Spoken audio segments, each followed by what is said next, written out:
Quiero presentarte lo que no se debe hacer y comprenderás el título de este vídeo cuando lo hayas visualizado.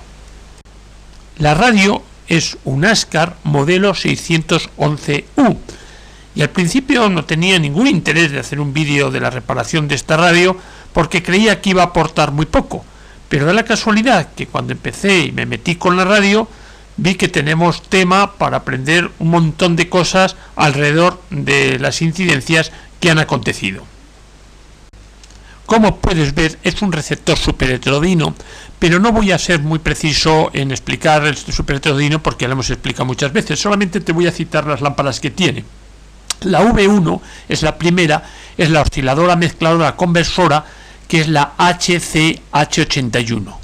La V2, que es la amplificadora de frecuencia intermedia, es la HF93.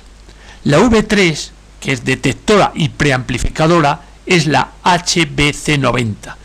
La V4 es la lámpara de salida, HL94, y por último hay que alimentar todo, hay que darle corriente continua a las lámparas, y eso lo hace la rectificadora, que es la V5, que es la HI90.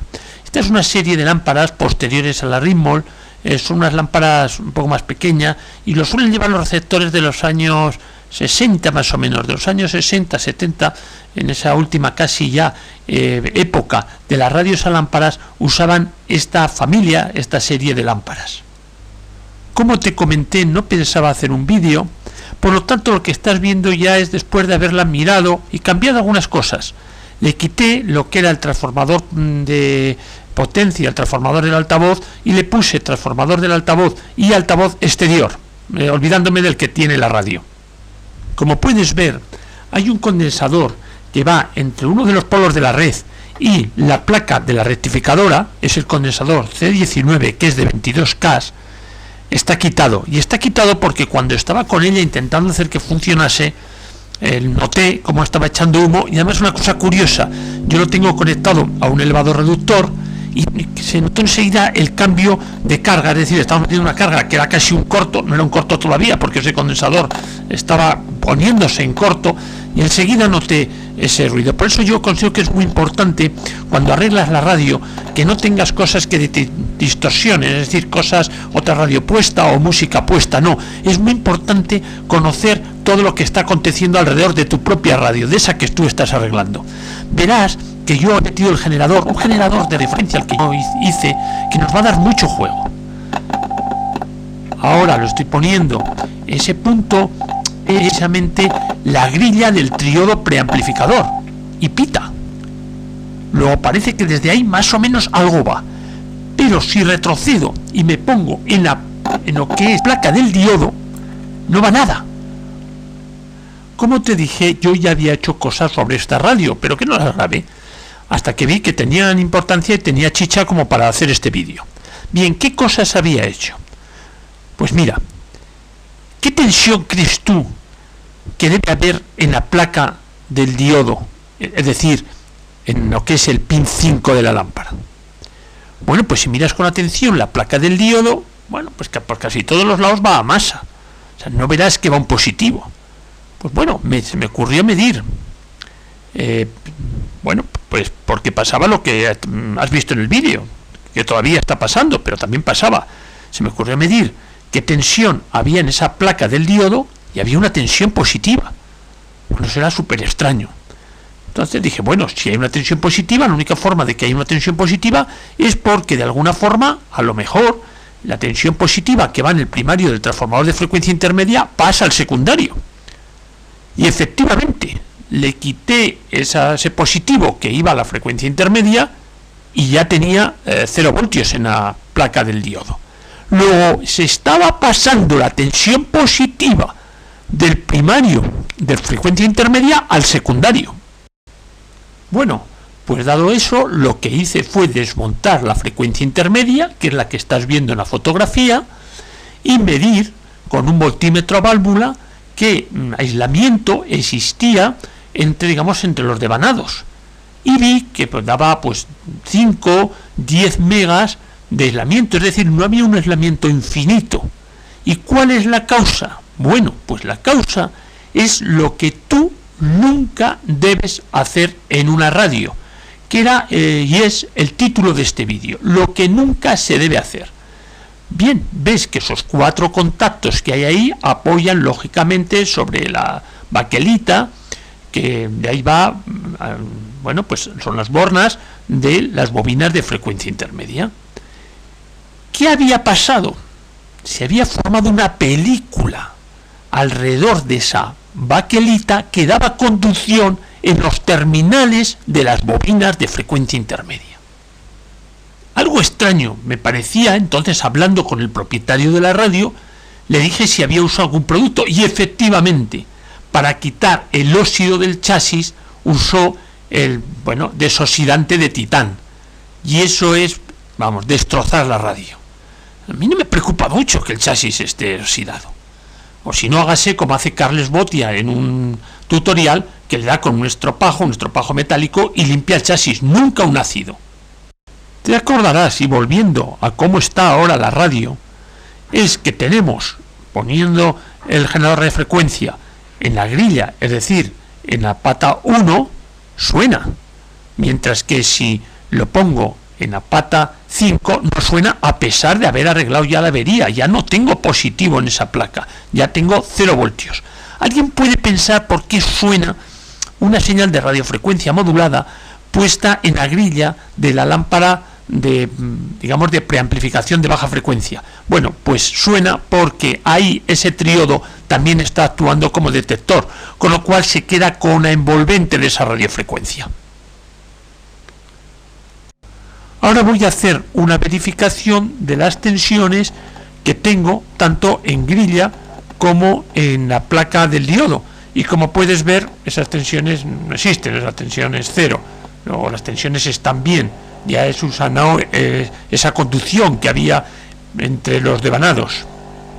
Desoldé los componentes que iban al zócalo de la lámpara y probé su continuidad.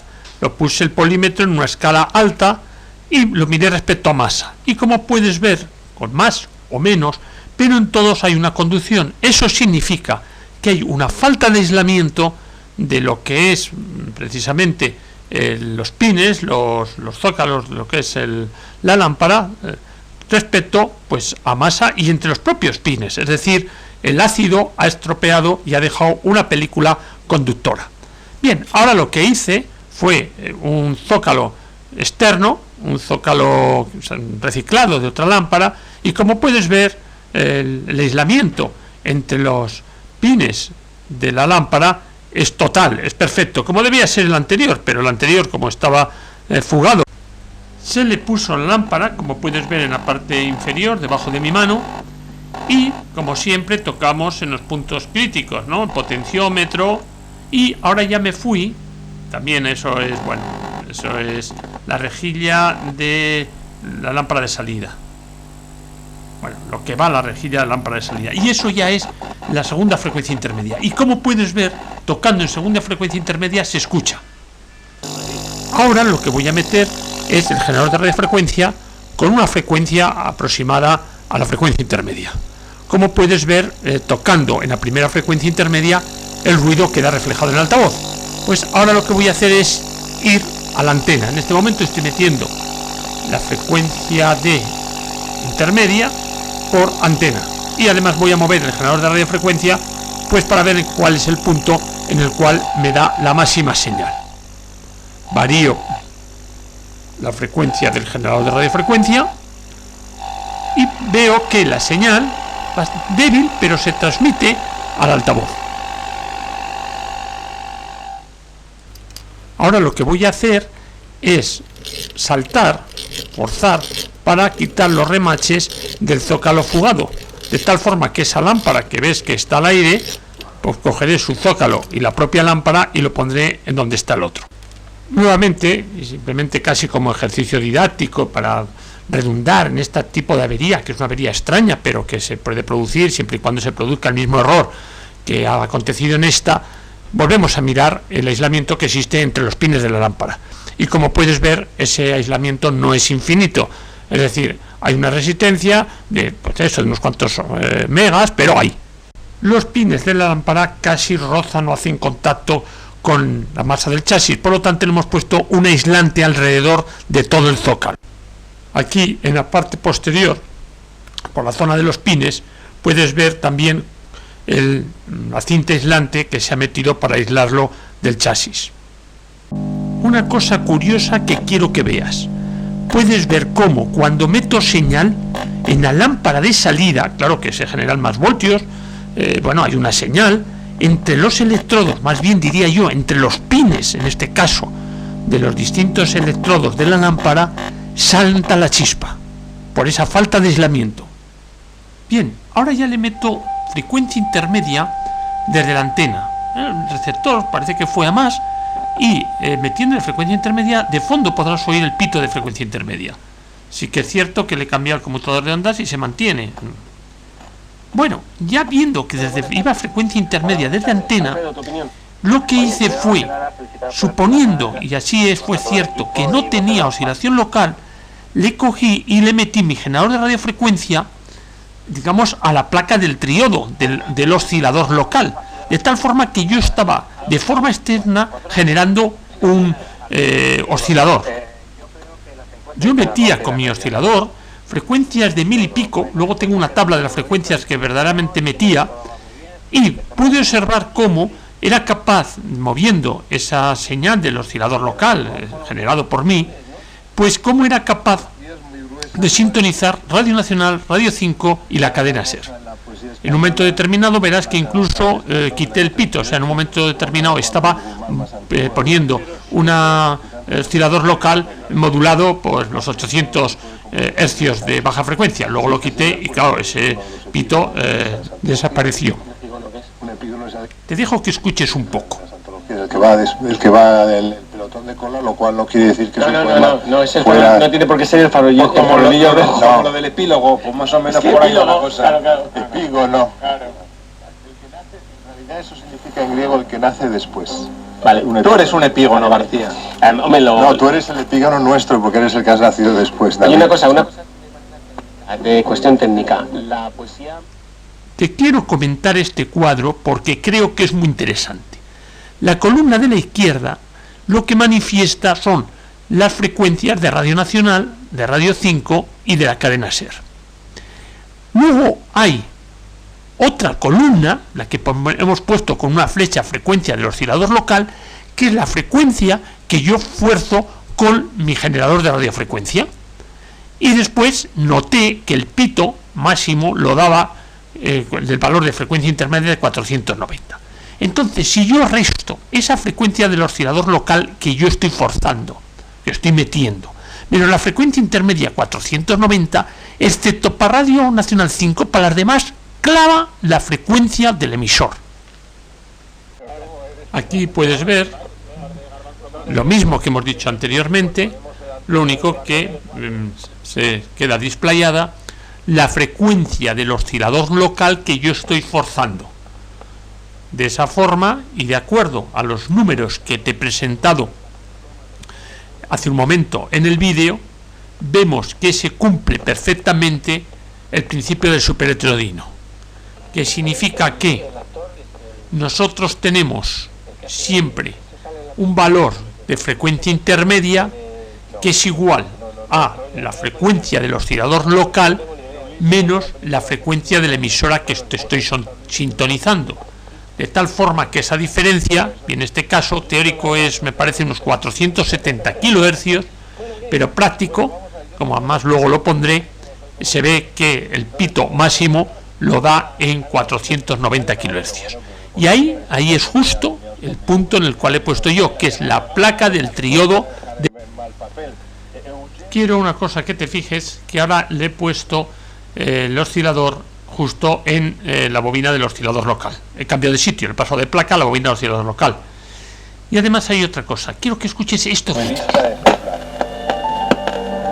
joven fue a donde perdió el uso de la mano izquierda. Pasó 5 años prisionero de los piratas turcos.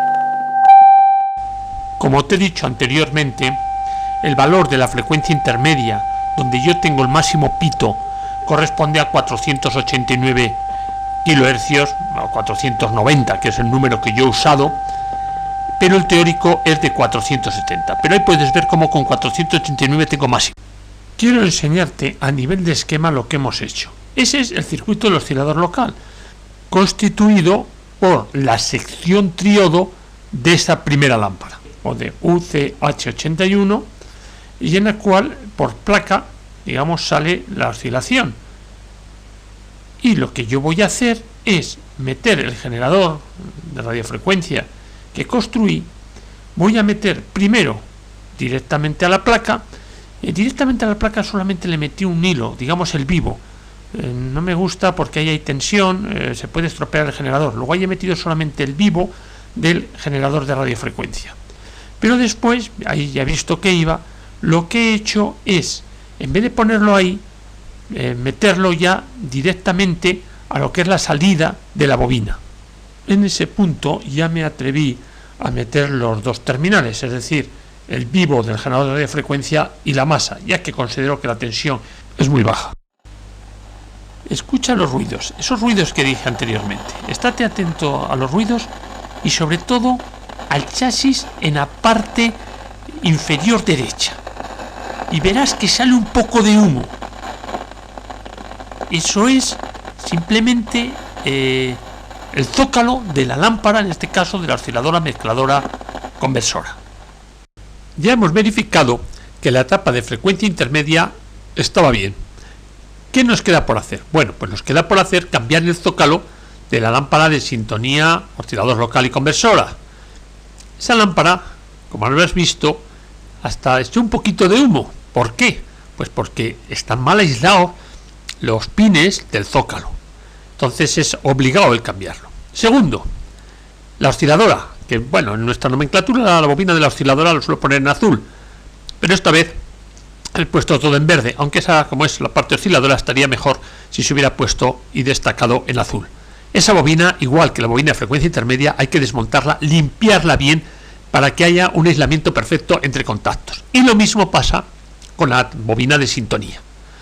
Siento no poder poner los resultados después de haber hecho estas operaciones totalmente necesarias para dejar la etapa de sintonía y de oscilación local operativa, pero la radio ya no la tengo y por lo tanto no sé el resultado que habrá pasado después de hacer esto.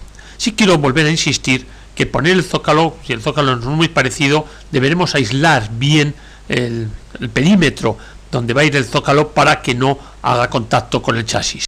Ya como final, quiero volver a incidir en que nunca se use el desoxidante de titán o cualquier otro desoxidante de este tipo químico sobre el chasis, ya que deja una película en todos los elementos.